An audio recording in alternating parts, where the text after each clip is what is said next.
Hello বন্ধুরা, তোমরা কেমন আছো? যা গরম পড়েছে থাকা যাচ্ছে না।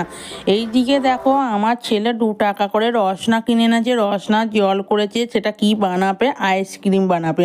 ও কিভাবে আইসক্রিম বানাচ্ছে তোমরা খালি দেখতে থাকো। রান্নাঘর থেকে চিনি ডিপে এনেছে, দিয়ে চিনি দিল। এইভাবে ও সবসময় আইসক্রিম বানায়। তারপরে দেখো আইসক্রিমটা কিভাবে করছে তোমরা দেখো। আর এবারে দেখো ভালো করে ঘেঁটে নিচ্ছে, নিয়ে এবারে একটা খাতা পাতা ছিঁড়েছে, সেইটাকে চাপা দেবে।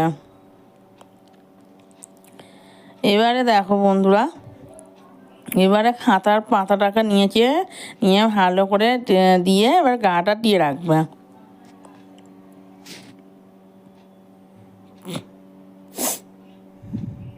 এইবারে ফ্রিজে ঢোকাবে, চামচটা দেবে, চামচটা ঢুকিয়ে দেবে। কাঠি নেই, একটু কাঠি খুঁজে পায় না, সেই জন্য ও চামচ দিয়ে ও কাঠি বানাচ্ছে। এটা এটা ফ্রিজে ঢুকিয়ে রাখবে। এবার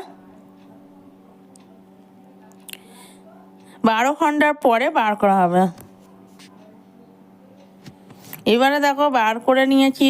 পরের দিন সকালবেলা দেখো পাতাটা চাপা দেওয়া ছিল, ছিঁড়ে চলে গেছে। এবারে দেখো আইসক্রিমটা খুব ভালো হয়েছে। এবারে আমিও একটু খেয়ে দেখেছিলাম, খুব ভালোই হয়েছে আইসক্রিমটা। মিষ্টি চিনি একটু বেশি দিয়েছি, মিষ্টি মিষ্টি। আর ভিডিওটা কেমন লাগলো আমার ছেলের আইসক্রিমটা তোমরা কমেন্ট করে জানাও।